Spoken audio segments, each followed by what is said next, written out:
dihuni sejak zaman Paleolitik sekitar 1.830.000 tahun yang lalu.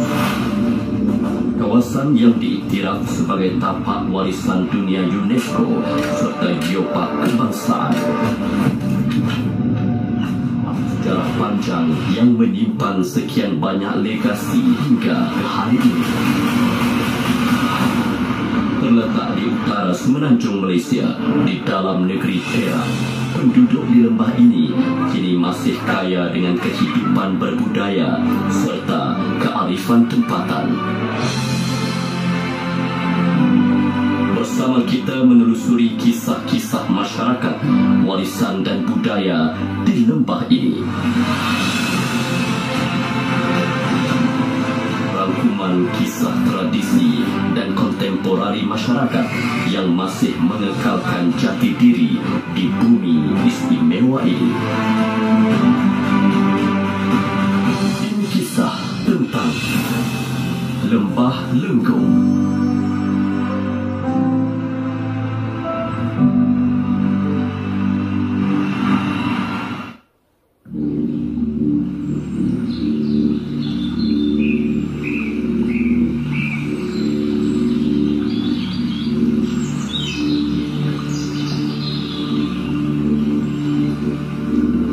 Inilah segalanya bermula.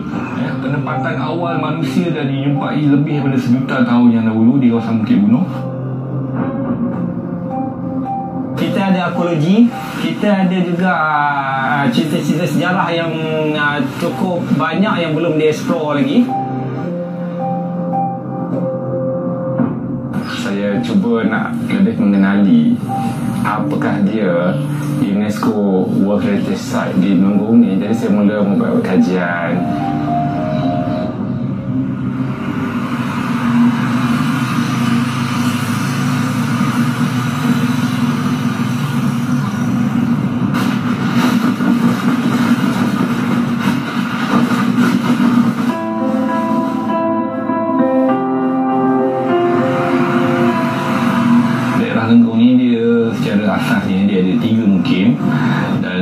Dan di kawasan sini adalah daripada Kampung Kuak sehinggalah sampai ke Kampung Air-Kala.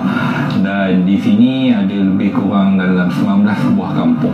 Ini merupakan daerah kecil dan ianya bernaung di bawah daerah besar Hulu Perak bersama dengan daerah kecil Pekanbaru.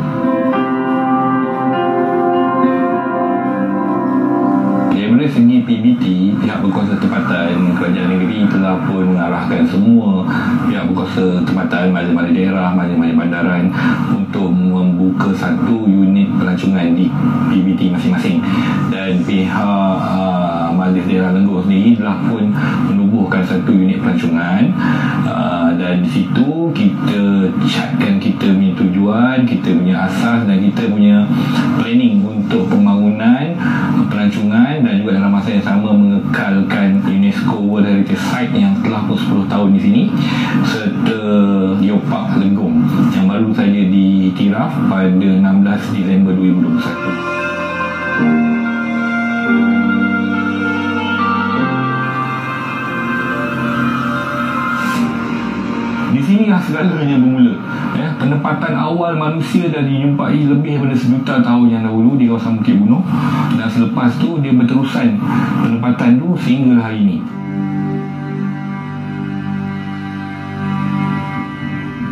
Dalam masa yang sama juga, Perak Man dijumpai di kawasan sini. Debu gunung berapi Danau Toba dulu yang meletup 70,000 tahun dulu lebih kurang pun sampai di sini juga.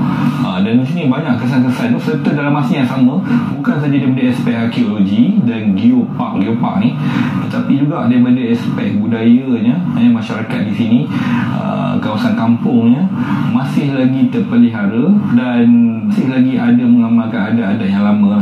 Bukan semua tempat di negeri Perak ni yang masih ada seperti ini.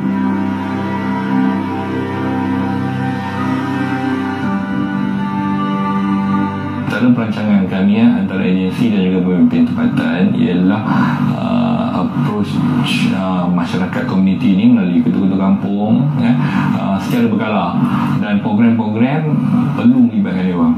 Semua program dan aktiviti di dalam daerah ni yang berkenaan dengan UNESCO, berkenaan dengan Geopark, kita akan libatkan dia orang. Dan yang paling penting macam saya cakap tadi ialah memupuk budaya sayangkan kawasan sendiri yang penuh dengan aset yang tak ternilai ni ialah daripada kecil. Jadi kita dah pun buat berbagai program dan aktiviti bersama dengan pihak sekolah untuk memupuk budaya sayangkan kawasan sendiri ni, memupuk rasa cinta dengan kawasan semua yang ada ni daripada kecil lagi. Itu misi yang utama lah. Dan untuk yang selepas sekolah dan juga yang warga yang lebih kurang umur kita ni, kita akan cuba libatkan dia orang daripada aktiviti-aktiviti secara berkala dan juga tanpa gagal untuk memastikan dia orang involved dan dia orang ada rasa belonging.